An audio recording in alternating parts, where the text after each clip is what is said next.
Selain pedas, dolim, raja ini punya kelainan, Pak. Kelainannya apa? Suka menyenangi istri orang. Disikat senior, senang istri orang. Yang gadis banyak, yang muda-muda banyak, yang perawan banyak, malah gak suka. Berarti di zaman itu yang perawan aman, gadis-gadis nyaman. Yang tidak nyaman justru yang sudah punya suami.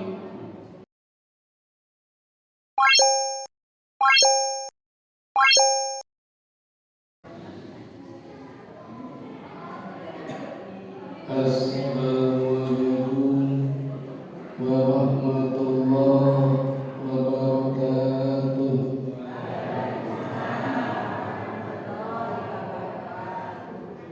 Innal hamdalillah nahmaduhu wa nasta'inuhu wa nastaghfiruhu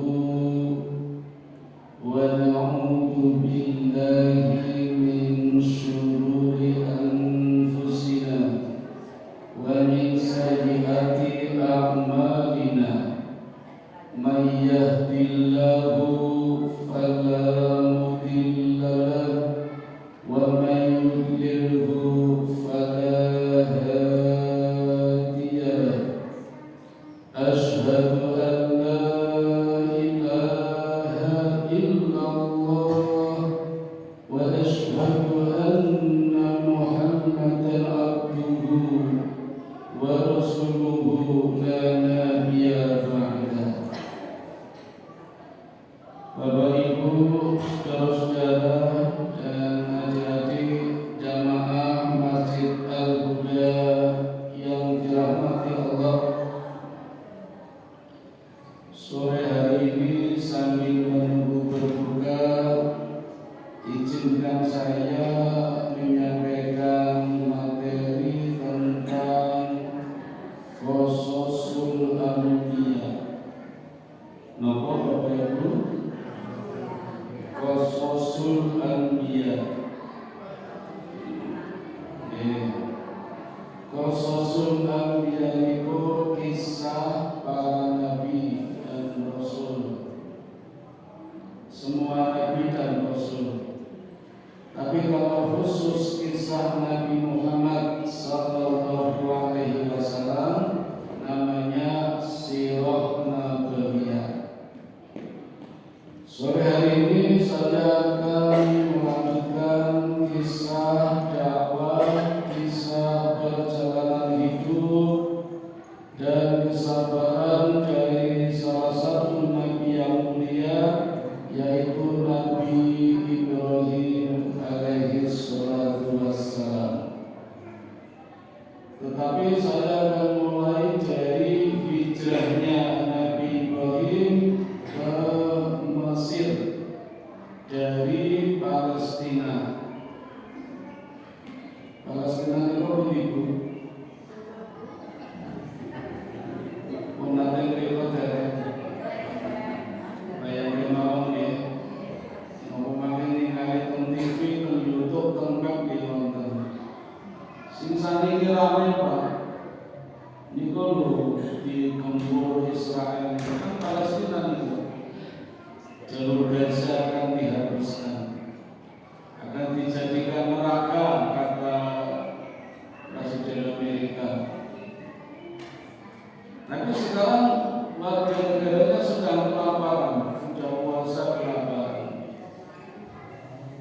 Mudah-mudahan Allah segera mengangkat musibah yang melanda Palestina karena kezaliman Israel. Dulu Nabi Ibrahim pernah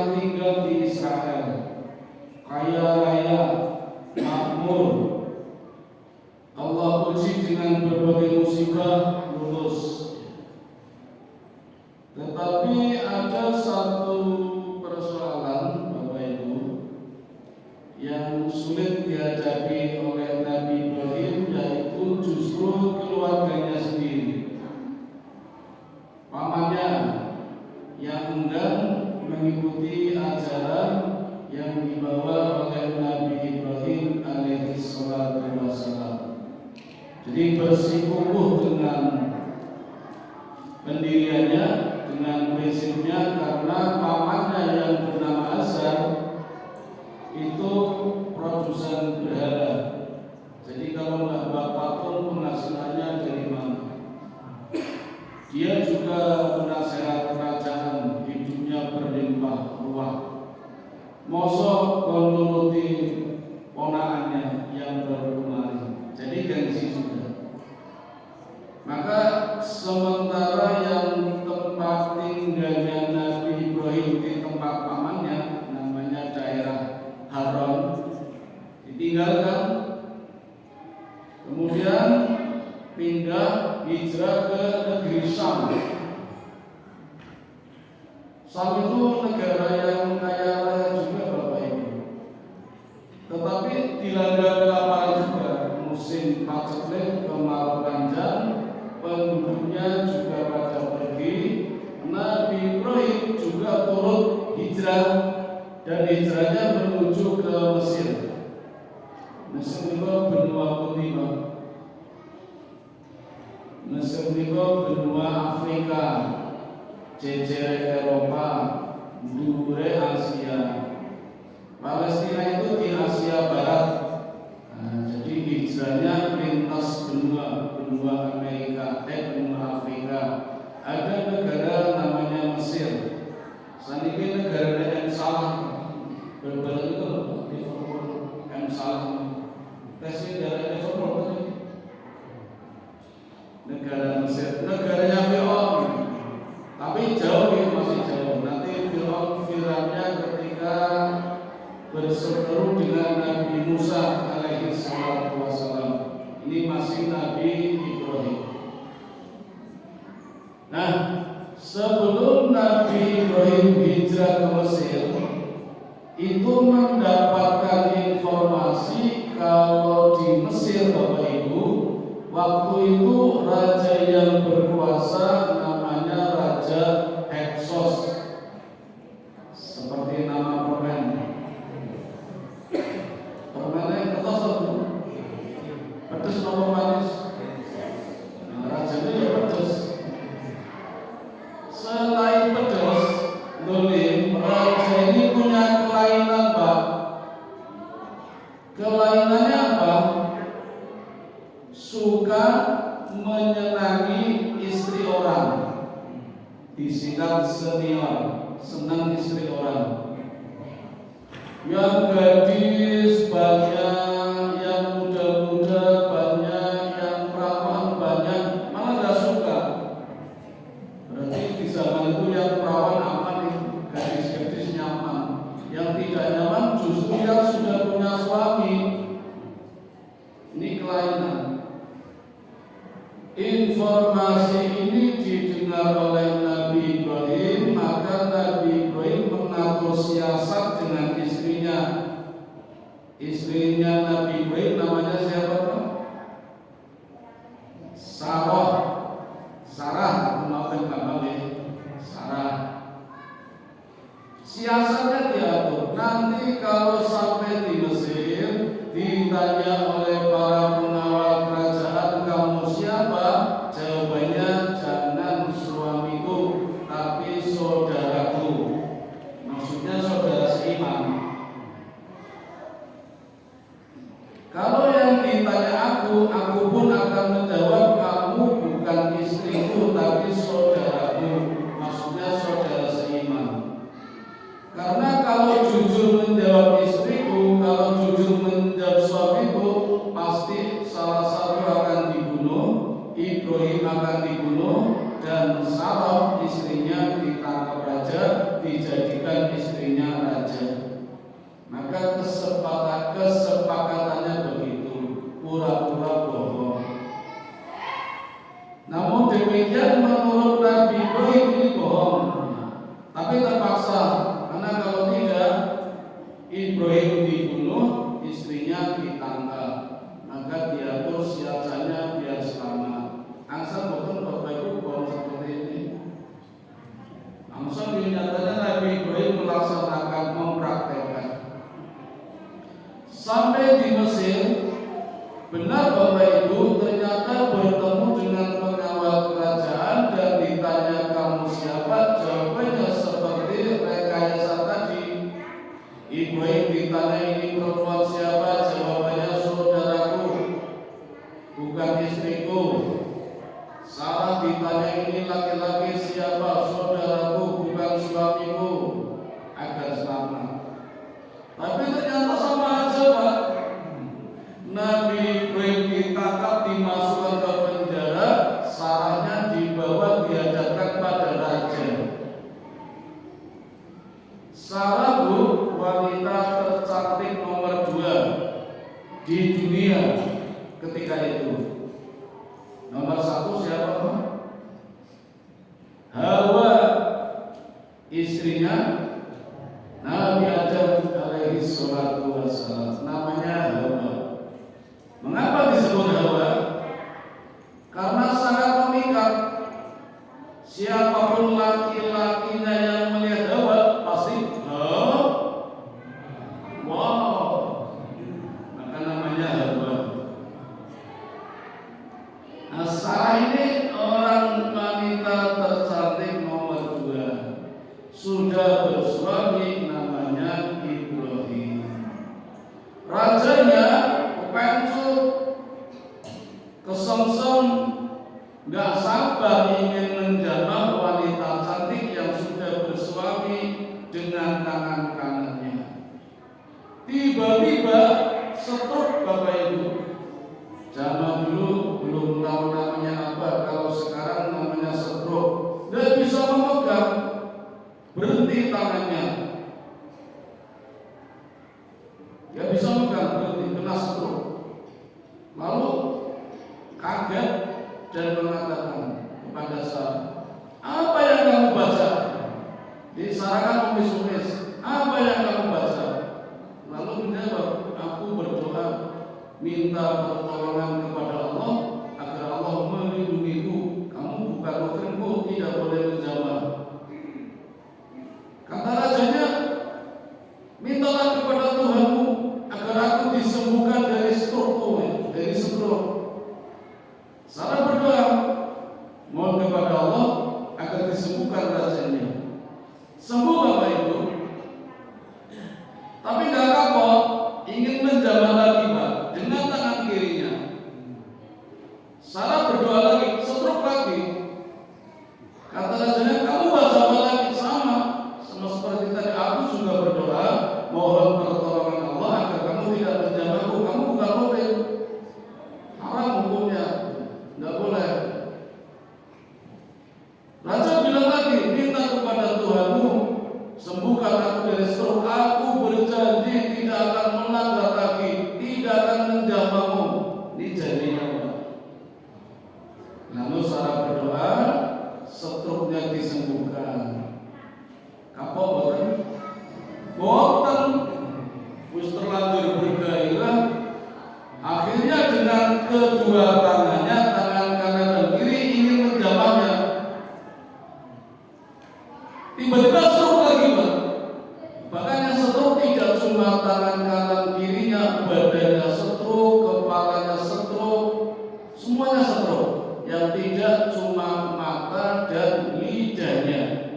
Jadi masih bisa melihat, masih bisa berkata-kata.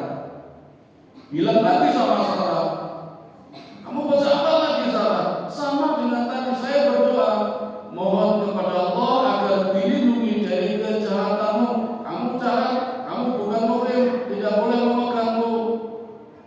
Ya sudah Sarah, sembuhkan, minta kepada Tuhanmu sembuhkan aku. Aku janji, sumpah, langit saksinya, bumi saksinya, penolakku saksinya, aku tidak akan melanggar lagi sumpahku.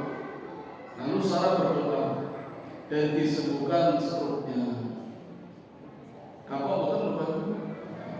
Kapok pun mandek sesuai dengan janjinya. Rajanya kapok karena takut dikiranya sihir, padahal mukjizat lagi.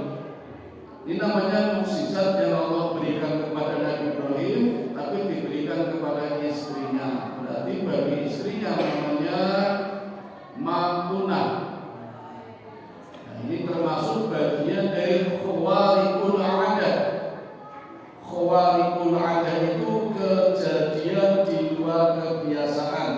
di luar nalar tidak bisa dipelajari. Kalau dialami Nabi namanya mukjizat, kalau dialami wali namanya karomah, kalau dialami oleh orang-orang alim soleh-soleha seperti Sarah namanya makunah. Kalau dialami anak-anak kecil putra jenengan Bu misalnya mendapatkan keajaiban namanya irhas. Kalau dialami kita Bapak Ibu orang-orang biasa namanya keajaiban. Kalau dialami orang-orang jahat namanya keanehan. Contohnya dukun, tukang sihir, ini kok namanya keanehan. Raja ini takut, dikiranya sihir. Bilang sama pengawalnya, suruh pergi wanita ini. Ini malah membawa malapetaka. Saya takut kalau nanti berdoa lagi, kan tadi berdoa terus Sarah. Saya takut kalau berdoa lagi nanti ada musibah. Suruh pergi, kamu bawa orang, bawa hantu, bawa jin katanya, kata rajanya.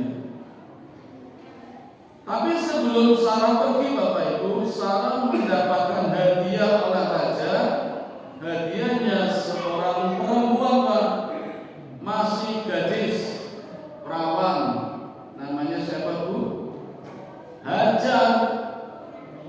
Hajar Pak, yang nanti menjadi istri keduanya Nabi Ibrahim.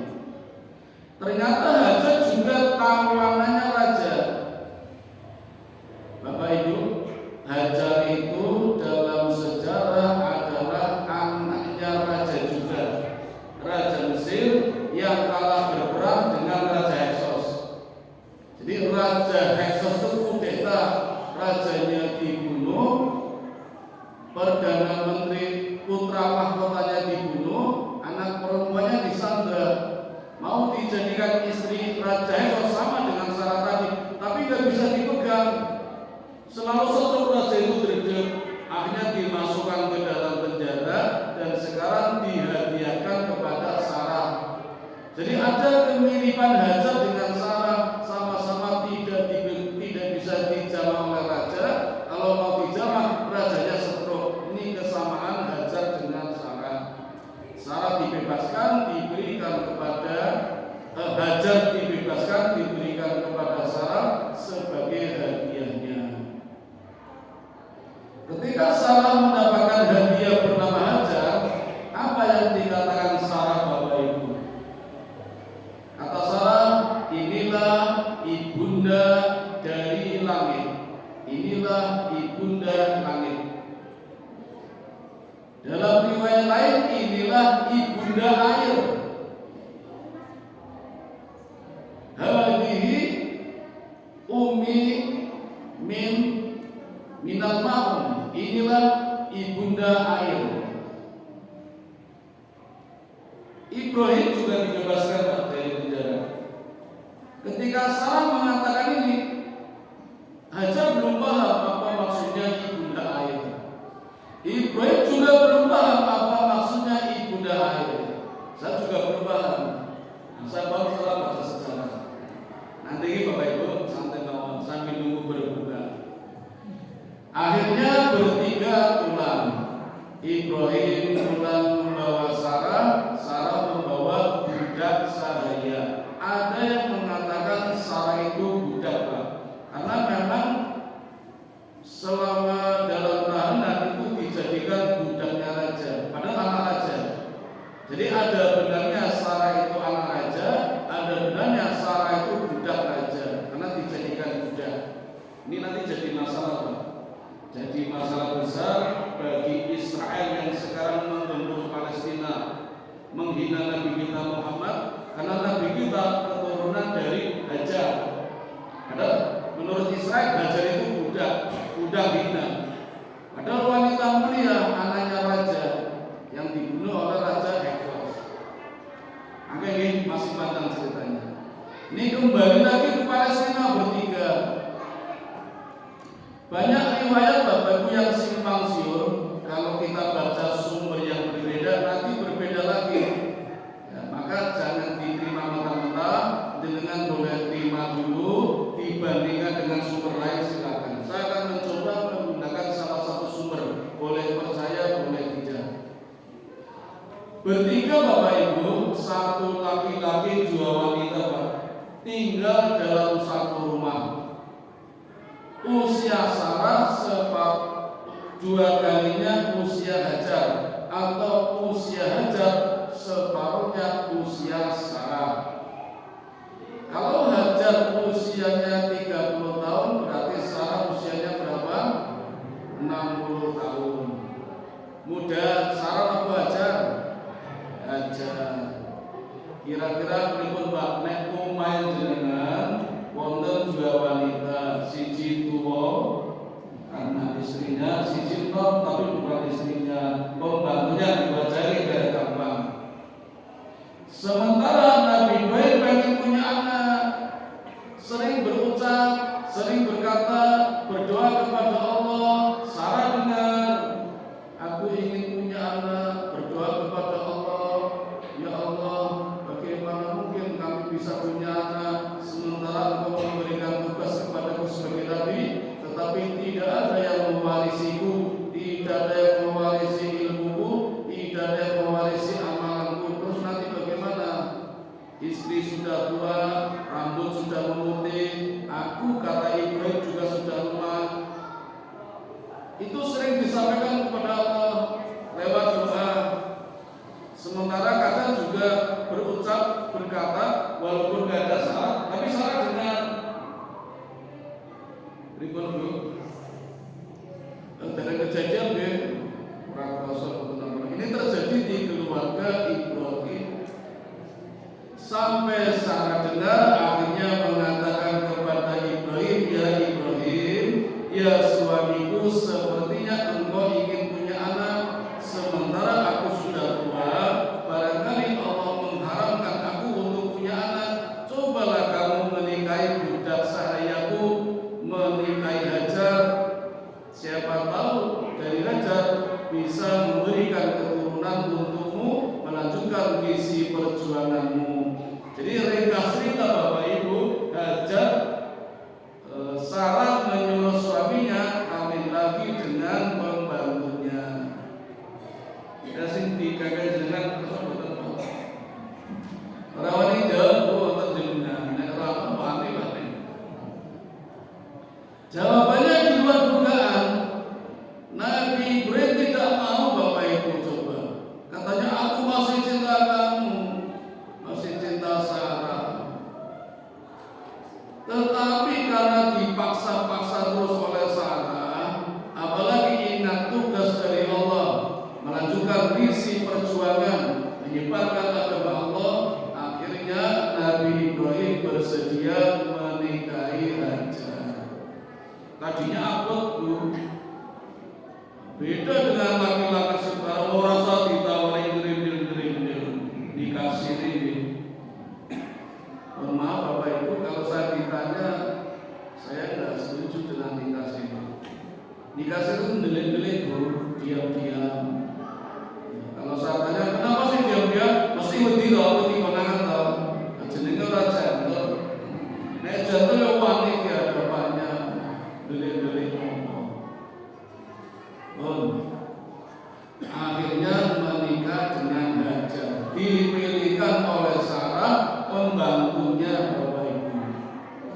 Ini juga berat Bapak Ibu, karena terdengar di masyarakat, menyebar beritanya, majikan ngawini pembantunya. Coba Bapak Ibu, kalau zaman sekarang terjadi geger betul.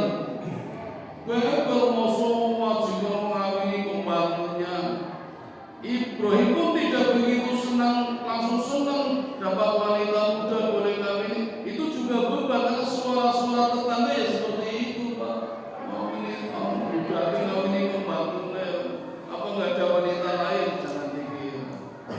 Tetapi karena perintah Allah, syariat juga dilaksanakan. Akhirnya dari rahim Hajar lahir seorang laki-laki mulia bernama Ismail. Sesuai dengan permintaannya, ya Allah berikan aku anak keturunan yang soleh dan sabar. Maka Ismail termasuk anak yang soleh dan sabar. Begitu lahir Bapak Ibu, masih kecil bayi. Saya kira semua orang senang kalau punya anak bayi. Ibrahim pun senang, Hajar senang. Perhatiannya fokus pada anaknya Ismail dan juga majunya Hajar. Kesehariannya dolane karo Ismail, jejeran karo Hajar. Tanpa sadar Bapak Ibu, kira-kira Sarah gemuk-gemuk betul. Mulai kok saya nggak diperhatikan lagi ya, apa gara-gara nggak punya anak, aku mandul. Wah, ini jadi perkara besar. Sealim-alimnya orang Bapak Ibu akhirnya tergoda juga amarahnya. Jadi kalau ada wanita pura-pura nggak apa-apa, namanya itu cuma ucapan, artinya belum tahu. Makanya biar netral Bapak Ibu, ini satu riwayat Sarah marah kepada Ibrahim dan mengatakan, kamu pilih mana? Pilih aku Hajar.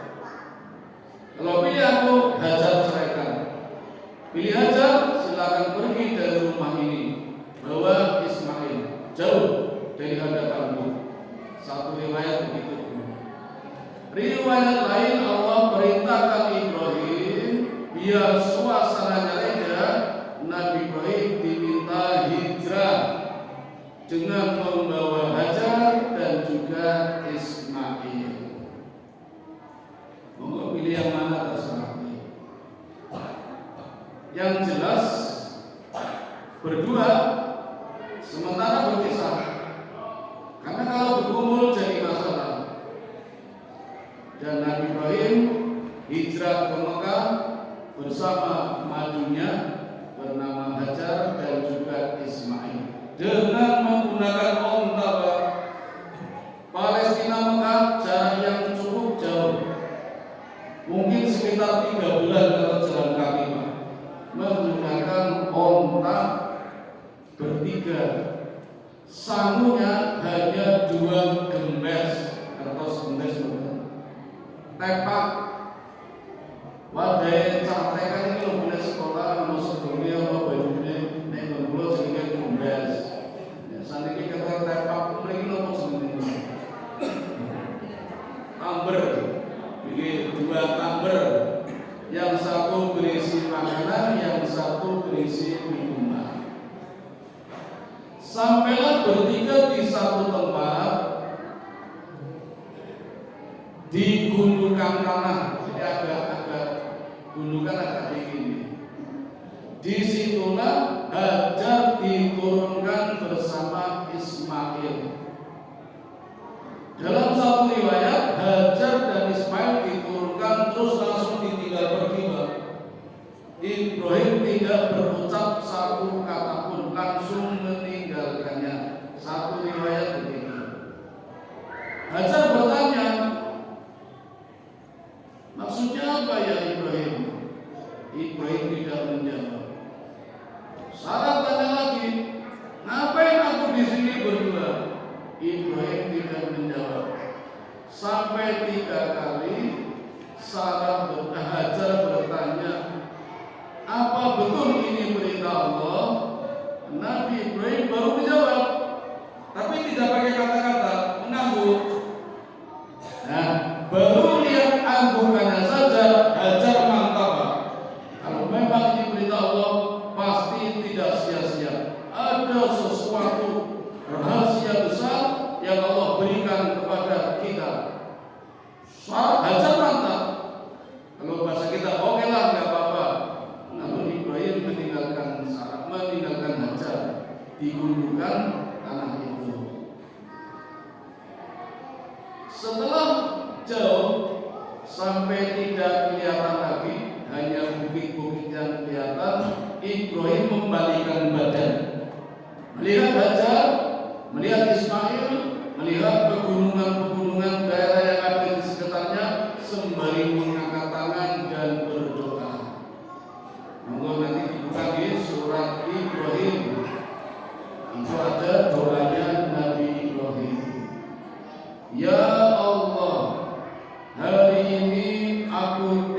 tinggalkan sebagian generasiku. Coba Bapak Ibu, ini mukjizat ini. Nabi Ibrahim mengatakan, aku tinggalkan sebagian generasiku. Berarti Bapak Ibu, nanti ada generasi lagi yang sebagian.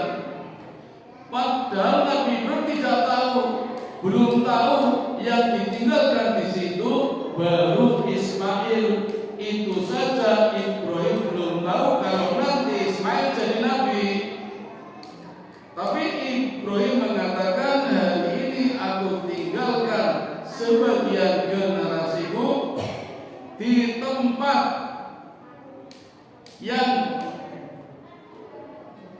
hampir tidak ada kehidupan, tidak ada air sedikit pun, tidak ada tanaman. Jangankan tanaman hijau, tanaman kering pun tidak ada, binatang pun tidak ada, hanya pemandangan gurun pasir yang tandus. Tapi di tempat ini, di sebelahnya ada tempat yang mulia, rumah yang mulia, namanya Bakkah.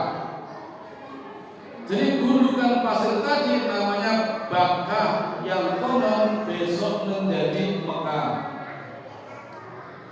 Ternyata Ka'bah sudah ada Bapak Ibu, cuma tenggelam, terpendam sejak musibah banjir bandang pertama terbesar di zaman Nabi Nuh alaihi salatu wassalam.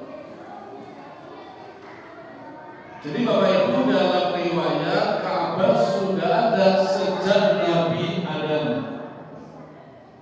Ketika Adam dan Hawa dipisahkan karena melanggar aturan menyentuh buah budi, kemudian diturunkan dari surga. Hawa diturunkan di India, Adam di Mekah.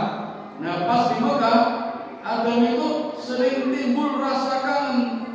Dulu waktu di surga sering muter-muter keliling tali Ka'bah, namanya tawaf. Di Mekah kangen rindu, lalu membangun Ka'bah. Konon menurut penelitian, Ka'bah itu kalau ditarik lurus garis vertikal sama dengan Ka'bah yang di atas yang dikelilingi oleh malaikat, namanya Baitul Ma'mur. Cobi ngajani pas ngaji ya, apa umroh ya, dengan lurus betul. Iya raka itu, yakin Allah. Jadi sudah ada sejak Nabi Adam, cuma karena kena banjir besar di zaman Nabi Nuh, hancur, tenggelam, terpendam, tapi pondasinya masih ada. Rupanya Allah mengutus Nabi Ibrahim untuk membangun kembali, mengangkat kembali. Pondasi sudah ada, tinggal membangun kembali. Tapi caranya dibikin masalah dengan syarat dia pergi dari Palestina, hijrah ke Mekah dengan membawa Hajar dan Ismail. Itu ceritanya begitu Bapak Ibu kalau disatukan. Memang Allah pintar buat skenario ini. Senang, susah, senang. Ini masih susah dulu, senangnya nanti. Jadi kalau jenengan lagi senang kemudian susah, sabar dulu Bapak Ibu. Nanti mesti senang lagi. Cuma ya harus sabar, walaupun lama atau sebentar. Ini susah dulu ini. Coba meninggalkan istri dan anak di daerah tandus kering kerontang, nggak ada tanda-tanda kehidupan. Siapa wanita yang berani menghadang mara bahaya, resikonya mati? Ya ajar. Saya yakin kalau jenengan juga gak kuat kok Bu. Kuat ditinggal suami kalau ditinggalnya di mall. Tinggal di mall, cekeli HP, ATM, kartu kredit, seneng. Malah kalau perlu, rasa parah ini kata dewean. Ini di daerah tandus. Coba Bapak Ibu. Nah, setelah Ibrahim pergi, rasa was-was dari Hajar mulai ada. Apalagi minumannya tinggal sedikit, kan cuma bawa satu gembes, yang satu makanan.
pelan-pelan.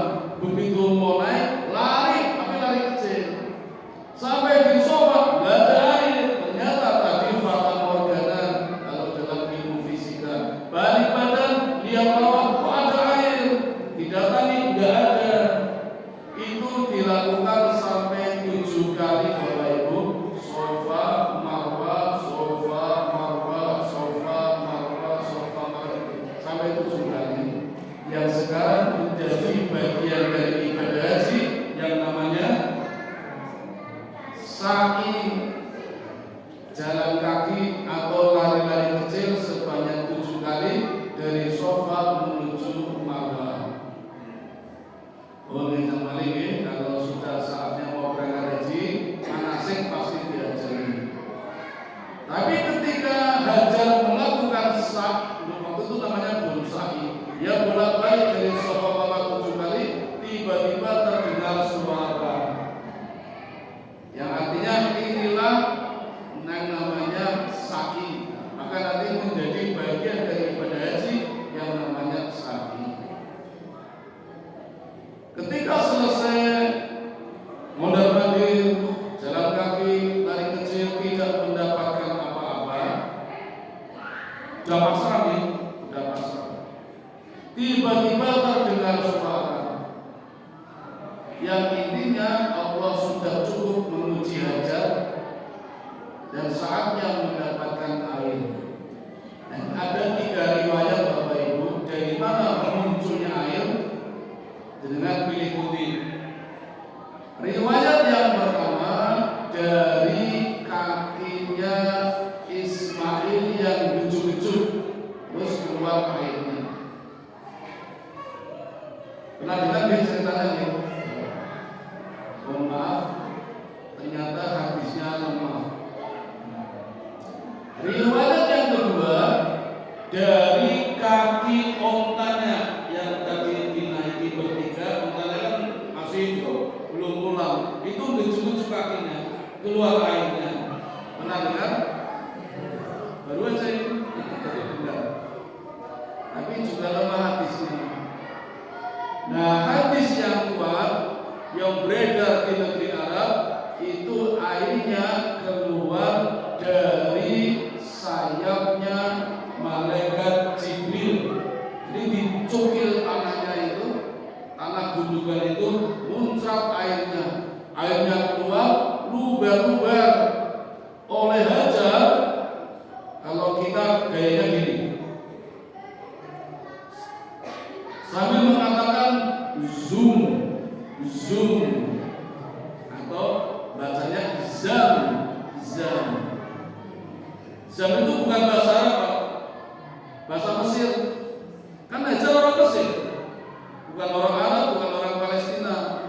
Zam, zam itu bahasa Mesir, artinya kumpul, kumpul. Maksudnya kumpulkan air, ayo kumpul, kumpul. Jadi dibendung biar tidak luber-luber. Coba Bapak Ibu, hanya dengan kedua tangannya saja Hajar mampu membendung air yang luber-luber, yang muncrat-muncrat. Andai saja Hajar tidak membendung, mungkin sudah menjadi samudra besar. Nyatanya sampai sekarang nggak bisa-bisa, nggak bisa-bisa sampai sekarang. Dulu di zaman Khalifah Abdullah Mubarak, istrinya itu pernah membangun bendungan besar di atas pegunungan, bikin bendungan besar, diisi air Zam-Zam, diangkut oleh ribuan onta untuk jamaah haji. Minum, pulang oleh gratis, Pak. Nah, ini bukan gratis, gratisnya diminum di sana. Kalau pulang yang banyak. Sekarang malah dijual.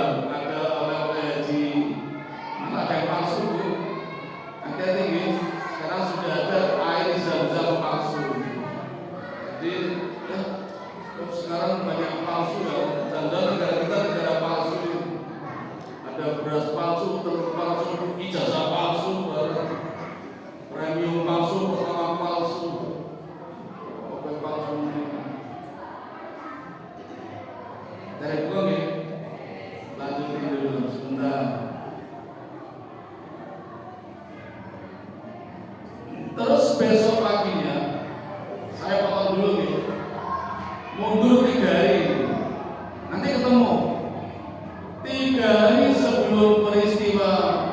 munculnya air Zam-Zam itu ada peristiwa besar di daerah Sabah, kerajaannya Ratu Balkis, tapi dulu belum ada. Itu ada bendungan besar namanya Zadul Ma'rif, bendungan besar. Nanti kisah lengkapnya pas Nabi Sulaiman Mauli. Ini ringkas cerita, bendungan itu jebol Pak, jebol, pecah, banjir besar. Pada asal mulanya tadinya tanahnya subur, daerahnya makmur, di sekitar bendungan sebelah kanannya banyak buah-buahan, apapun pohon ada semua lengkap. Sebelah kirinya tanaman-tanaman bunga indah sekali, dan itu rakyatnya juga makmur. Di sana tidak ada penyakit Pak. Orang sana sehat-sehat semua. Saya nggak tahu kalau sekarang di mana ini. Tapi kalau Swedia itu juga negara yang sehat, higienis, bersih. Anak saya di Jogja sakit-sakitan Pak, di Swedia sembuh itu. Kemarin pulang sakit lagi, biasanya ke Swedia lagi dia sembuh. Udaranya sejuk, bersih Bu, nggak ada sampah di Swedia. Sampai-sampai Swedia impor sampah. Butuh sampah untuk bahan gas, tenaga pembangkit gas. Di sini sampah turun-turun ya, malah akan buat sana butuh sampah itu. Kalau mau impor ke sana, tapi ya mahal, ongkirnya itu satu kilo 1 juta itu. Jadi kalau naik pesawat itu bagasinya kan hanya 50 kilo, lebih dari itu 1 kilonya 1 juta casnya. Orang sana sehat-sehat Bapak Ibu. Nggak ada rumah sakit, ya ada tapi nggak banyak. Rumah sakit besar. Kalau cuma sakit batuk, pilek, demam, flu, itu nggak usah berobat, nanti sembuh sendiri. Sini antri banyak rumah sakit. Cuma jangan kaget Bapak Ibu kalau misalnya kelakon Swedia nih, atau ada orang Swedia ke sini, jangan kaget. Ada dibeli panjang misalnya di depan masjid misalnya 4 meter. Orang Swedia duduk di sini, dengan dijeri dia langsung pergi. Padahal 4 meter. Makanya kemarin pas COVID jaga jarak udah biasa orang sana, biasa jarak 4 meter. Tempat kita, wah kebetulan jejer ini. Waduh apa langsung menghindar 4 meter. Ini cuma cerita saja. Siapa tahu penjenengan kelakon di sana. Itu negaranya bersih, sehat, seperti kerajaan Sabah. Nah itu bendungannya pecah, banjir Bapak Ibu sampai 3 hari. Setelah mengering semua, praktis tanahnya sudah tidak subur, buah-buahnya ludes, yang tinggal hanya tanaman semak belukar yang banyak durinya. Maka hilang pencaharian dari masyarakat di sekitar bendungan Zadul Ma'rif, akhirnya mengungsi. Satu-satunya tujuan mengungsi adalah negeri Syam. Negeri Syam itu Bapak Ibu berada di sebelah utaranya Madinah, utaranya Mekah. Jadi orang-orang Sabah Pak, kalau mau ke Syam pasti lewati Mekah, pasti lewati Mekah. Selama ini, jadi setiap orang-orang yang hijrah ini dari bendungan Zadul Ma'rif melewati Mekah, itu enggak pernah ada air, enggak pernah lihat burung. Tapi hari itu pas lewati Mekah, di atasnya banyak burung. Maka orang-orang ini berpikir, ini pasti ada air di bawahnya.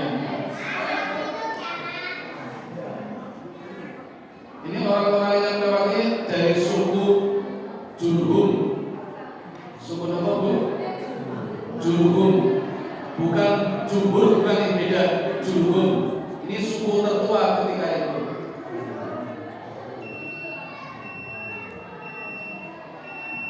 Sambung. Sama mohon dia agung ini. Ceritanya masih panjang ini. Jadi Nabi Ibrahim Nabi yang paling banyak hijrahnya. Ini saja sudah Palestina, hijrah ke Mesir, hijrah Palestina lagi, terus Mekah, ini ke Palestina lagi. Ini sambung Bapak Ibu, saya tutup dulu sambil menunggu detik-detik berbuka ini. Berdoa dulu nggak apa-apa ya? Berdoa dulu nggak apa-apa. Nanti kalau sudah saatnya buka tinggal berbuka. Hati-hati ini nanti berbuka pakai perhiasan. Bismillahirrahmanirrahim. Allahumma laka sumtu wa laka amantu wa ala rizqika aftartu bi rahmatika ya arhamar rahimin. Demikian yang dapat saya sampaikan. Mohon maaf kalau ada kekeliruannya, mudah-mudahan ada manfaatnya. Mari kita tutup dengan doa kifaratul majelis. Subhanaka Rabbuna wa bihamdika asyhadu an la ilaha illa anta astaghfiruka wa atubu ilaik. Assalamualaikum warahmatullahi wabarakatuh.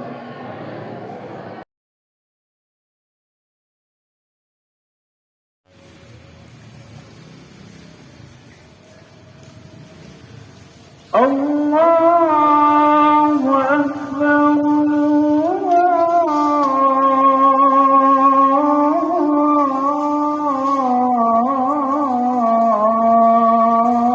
Allahu Akbar. Asyhadu an la ilaha illallah. Asyhadu anna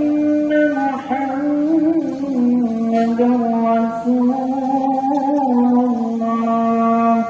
Hayya 'alal salah, hayya 'alal falah. Qad qamatis salatu, qad qamatis salah. Allahu Akbar, Allahu Akbar. La